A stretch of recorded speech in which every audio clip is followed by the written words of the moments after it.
The marble was still cold under my bare feet when I heard my name come out of my mother's mouth like a curse. Samantha doesn't need to know everything, Stephanie. By the time she figures it out, the deed will already be in your name. Before we continue, please hit that like button and tell me in the comments where you're watching from. I'd love to see how far this story reaches. Now, let's continue. I froze on the staircase landing of the house I built. My hand gripped the banister I picked out myself. Hand-carved walnut, shipped from a mill in North Carolina. $11,000 just for that railing. Below me, through the vent that ran from the kitchen up to the second floor, my mother Vivian Anderson's voice drifted up clear as a bell. She's going to walk through that door tomorrow thinking she's handing us the keys to our dream home, Vivian said, and I heard the clink of a wine glass. She has no idea we already talked to Marcus about it. Marcus, my sister's husband, a real estate attorney. My sister Stephanie laughed, that same laugh she'd had since we were kids, light and careless, like nothing in the world could ever touch her. Mama, are you sure this is gonna work? Sam's not stupid.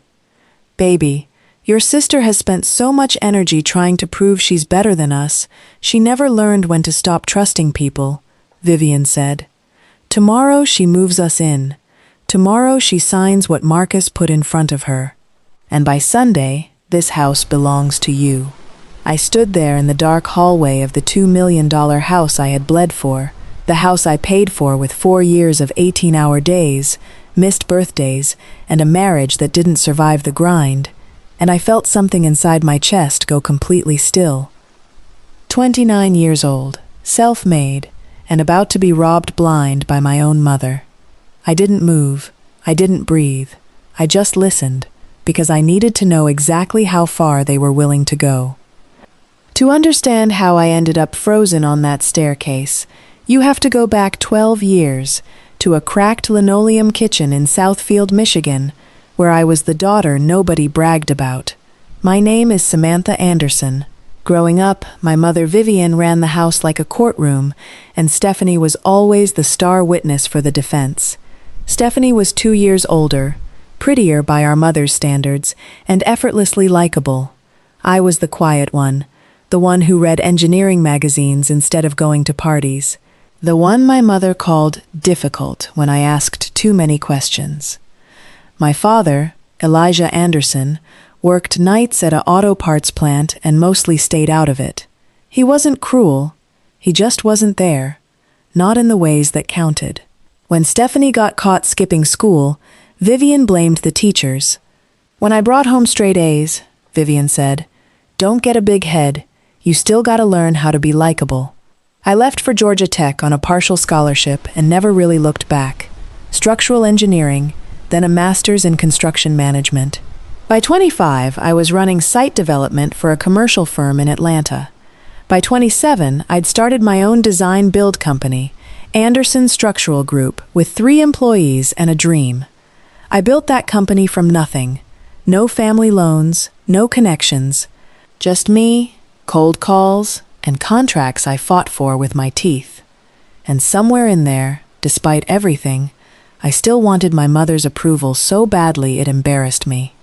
That's the part nobody understands about daughters like me. You can be successful, you can be independent, and you can still be 17 years old inside, standing in a kitchen, waiting for somebody to say, "I'm proud of you," and mean it. That hunger is exactly what my mother was counting on. It started with a phone call in March, 18 months before I stood frozen on that staircase. "The roof is leaking again, Samantha," Vivian said, in that voice she used when she wanted something but needed me to think it was my idea. "Your father's knees are bad. This house has been falling apart around us for years." I drove to Southfield that weekend. The house I grew up in, the one with the linoleum kitchen, had a water stain shaped like Florida, spreading across the living room ceiling. My father's hands shook now when he held his coffee cup. He was 61 and looked 70. Something cracked open in me standing in that living room. All those years of chasing approval, and here was a chance to actually earn it, not with words, but with something real. I'm going to build you a house, I told them. A real one. Something you never have to worry about again. Vivian's eyes lit up in a way I'd rarely seen directed at me. Baby, you don't have to do all that. But she didn't say no. She never says no to things that benefit her. I liquidated a retirement account. I took out a business loan against Anderson Structural Group, using 2 years of contracts as collateral. I found 4 acres outside Alpharetta, Georgia, close enough that I could manage construction myself. $2 million, start to finish. 5 bedrooms, a wraparound porch my father could sit on with his bad knees elevated, a kitchen big enough for holidays that never quite happened the way I imagined. I put every cent of that project under my company's name, structured through an LLC I controlled, because that's just how you build responsibly. I didn't think about it as protection. I thought about it as good business. I had no idea, 18 months later, that decision would be the only thing standing between me and losing everything I'd built. Stephanie called it sweet. My mother called it finally doing right by this family. Nobody called it what it actually was, the loneliest, most expensive act of love I'd ever attempted. 2 weeks before move-in day, I drove to the house to walk the final punch list with my contractor. Vivian was already there. Just looking around, she said, though she had a key she wasn't supposed to have yet. I found a manila folder sitting on the kitchen island, half hidden under a fabric swatch book. My name was already typed at the top of the first page. Quitclaim deed, property transfer, a line for my signature, dated for the day after move-in. What is this? I asked, holding it up. Vivian barely looked up from the swatches. Marcus just drew something up in case we ever needed it for insurance purposes. Nothing to worry about. Insurance purposes don't require me to transfer ownership, Mama. Samantha, don't start. Her voice sharpened, the way it always did when I got too close to something true. This family has sacrificed for you too. You act like you built this house by yourself. I stood there, holding paperwork that would have signed away a $2 million asset, and my own mother was making me feel guilty for noticing. That night, I called my best friend, Tasha Coleman, a paralegal I'd known since Georgia Tech. I read her the document over the phone, my hands still shaking. Sam, she said slowly, this isn't insurance paperwork. This is a full ownership transfer. If you'd signed this, you would have had 0 legal claim to that house by Monday morning. I didn't sign it. I told Vivian I'd look it over and needed a few days, and I watched her face flicker, annoyance, then something colder, something calculating, before she smiled again and said, "Take your time, baby." That was the moment I understood. This wasn't a mistake. This was a plan, and I had almost walked right into it. I went to my father alone the following Tuesday, hoping, stupidly maybe, that he'd tell me I was overreacting. Elijah Anderson was sitting on the half-finished porch of the new house, testing the rocking chairs I'd bought him.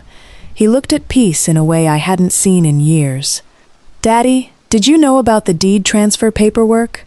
His jaw tightened. He didn't answer right away, which was its own kind of answer. "Your mother handles the business side of things," he finally said. "I just wanted somewhere quiet to grow old, Sam. I didn't ask a lot of questions." "That's not good enough," I said, and my voice cracked in a way I hated. "This is my life's work, Daddy. I emptied everything I had for this house." He looked out at the yard, at the young magnolia tree I'd had planted for my mother because she loved them as a girl. "Your mother's always believed the oldest should get the most. That's just how she was raised. I know it isn't right. I've known it wasn't right for 30 years, and I never said anything." There it was, not a villain confessing, but something almost worse, a bystander admitting he'd watched it happen his whole life and let it keep happening to me. "So you're going to let her do it again?" I said. "I'm asking you to be the bigger person," he said quietly. "Let it go, Samantha. Move us in. Whatever happens with the paperwork, happens." I stood on that porch, my porch, built with my money, my sweat, my sacrifice. And I realized my father wasn't neutral. Silence had never been neutral. It had just been easier for him. I walked to my car with my chest burning, and that's the night I decided I wasn't just going to let this happen to me. Which brings us back to that staircase, that vent, that voice. The night before move-in, I'd come by early to do a final walkthrough alone. Vivian and Stephanie arrived hours later than expected, not realizing my car was parked around the side of the house, out of view. I was upstairs checking the guest bathroom fixtures when I heard the kitchen door open below. That's when I heard everything: the wine glasses, Marcus's name, the plan for tomorrow. She's going to walk through that door tomorrow thinking she's handing us the keys to our dream home, Vivian said. Tomorrow she signs what Marcus put in front of her. Then came the part that truly broke something in me. Mama, what if she asks more questions? She read that folder pretty close last time, Stephanie said. That's why we're doing it tomorrow, during the move, Vivian said, her voice cool and practiced. She'll be exhausted, emotional, trying to make everybody happy like she always does. People sign things when they're tired and trying to keep the peace. I raised that girl. I know exactly how to get what I want from her. I raised that girl like I was livestock. Like 29 years of trying to earn her love had just been raw material for a con. Stephanie laughed again, that same easy laugh. You're diabolical, Mama. I'm surviving, Vivian said, and so will you once this house is finally in the right hands. I sat down on the top step in the dark, silent, and let $2 million worth of betrayal wash over me in complete, suffocating silence. Then I did something my mother never expected. I got calm. I didn't confront them that night. I let them leave, chatting about paint colors like nothing had happened, and I sat alone in my unfinished dream house until 2 a.m, thinking. Here's what my mother didn't understand about the daughter she raised. I don't build things without a foundation. I never had. The house was owned by Anderson Structural Group, LLC. My company, my controlling interest, my signature required on any transfer of any real property held by the business. Vivian and Elijah had never legally owned this house. I had structured it that way from day one, not out of suspicion, but out of habit, the same habit that had built me a company from nothing. The quitclaim deed Marcus drafted would have transferred my personal name off the property title, a title I never actually held as an individual in the first place. Even if I'd signed it in a moment of exhaustion, it wouldn't have given Stephanie a single square foot of that house. Marcus, for all his fancy law degree, had built his entire scheme on a document that couldn't do what my mother thought it would do. At 2 a.m., I called Tasha again. Sam, are you okay? I need you to help me pull every ownership document on that house tomorrow morning, I said, and I need the name of a good family law attorney. Not for a lawsuit, for a very calm, very documented conversation. I also called Grace Bellamy, a real estate attorney I'd used for 3 commercial projects. I told her everything: the folder, the overheard conversation, Marcus's involvement. Samantha, Grace said, what your mother is describing isn't just deceptive. Depending on how they intended to execute it, that could rise to fraud. You have every right to protect yourself, and depending on what else comes out, you may have every right to press further. For the first time in 12 hours, I slept. Move-in day arrived warm and bright, the kind of Georgia morning that makes everything look like a postcard, which felt almost cruel considering what I was about to do. The moving truck pulled up at 9. Vivian stepped out in a floral dress, beaming, hugging every neighbor who came by to welcome them. Stephanie arrived an hour later with Marcus, carrying a leather folder I recognized immediately. We moved boxes for 2 hours. I smiled. I helped my father arrange his recliner exactly where he wanted it. I let them believe, just a little longer, that they'd won. Around 1 o'clock, Vivian pulled me into the kitchen. Baby, Marcus has some paperwork, just a formality for the insurance transfer. Why don't you two sit down at the table? Marcus slid the folder across the counter with a practiced, easy smile. Just need your signature here, Samantha, and here. I opened the folder. I looked at every page slowly, deliberately, while the room went quiet. This isn't an insurance form, I said. This is a full quitclaim deed, transferring ownership of this property to Stephanie Harris. Marcus's smile faltered. It's just a precaution, in case something happens to. Marcus, I've built commercial properties worth 11 times what this house is worth. I know exactly what a quitclaim deed does. I closed the folder and set it down. And I also know this house was never titled under my personal name to begin with. It's owned by my company. This document is worthless. It always was. Vivian's face changed, that warm hostess smile collapsing into something sharper, colder, more familiar. Samantha, don't do this today. I already know what you told Stephanie last night, Mama, I said quietly. I heard you through the vent, every word. The kitchen went absolutely silent. You were spying on us? Stephanie said, her voice climbing an octave, indignant, as if I were the one who had done something wrong. I was standing in a house I paid for, and I heard my own mother plan to steal it from me, I said. I don't owe anybody an apology for that. Vivian tried a different approach, softer, wounded. Samantha, baby, you're twisting this. We just wanted to make sure the house stayed in the family, in case something happened to you. Then why did you tell Stephanie to wait until I was tired and emotional to get me to sign? I asked. Why did you say you raised me to know exactly how to get what you want out of me? That's not protecting the family, Mama. That's a con.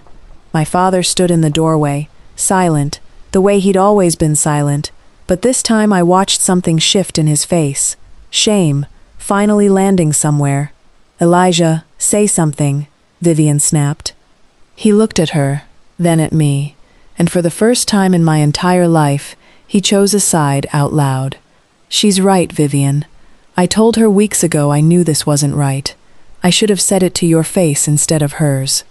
Vivian's mouth opened and closed. Stephanie looked at Marcus, who suddenly found his shoes very interesting. Here's what's going to happen, I said, and my voice didn't shake once. This house stays under Anderson Structural Group. You and Daddy can live here, rent-free, for as long as you want, because I made that promise, and I still intend to keep it, for him. But the deed never transfers, not to Stephanie, not to anybody, ever. And Marcus, if you draft one more document with my name on it without my consent, my attorney will be speaking with the state bar. You'd really do that to your own sister? Stephanie said, tears rising fast. The same performance she'd used since we were kids.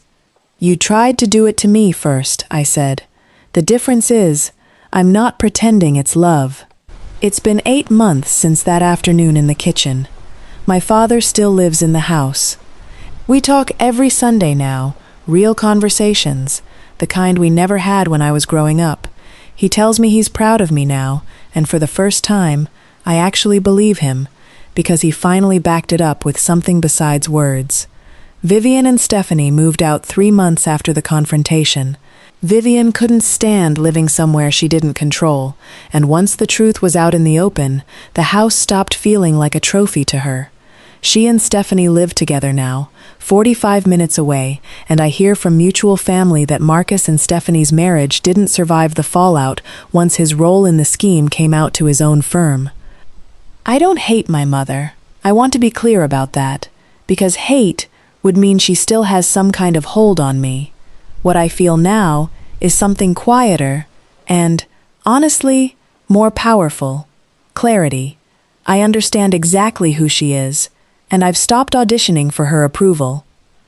Anderson Structural Group closed out its most profitable year yet. I'm currently building a boutique housing development outside Atlanta, 42 units, my name on the permit, my company on the sign. Tasha jokes that I finally learned how to build things that can't be taken from me. Sometimes I sit on that wraparound porch with my father, in the rocking chairs I bought him, and I think about that night on the staircase, how close I came to signing everything away just to keep the peace, just to be the daughter my mother wanted for one more day. I don't do that anymore. I build the foundation first. I always will. If you've ever loved people who only valued what you could give them, you already know what it costs to finally stop giving it away for free. And you know exactly how good it feels the day you finally stop. I hope you enjoyed today's story. If you did, please leave a like, subscribe for more stories like this, and tell me in the comments what you think happened after the ending. Thanks for being here, and I'll see you soon.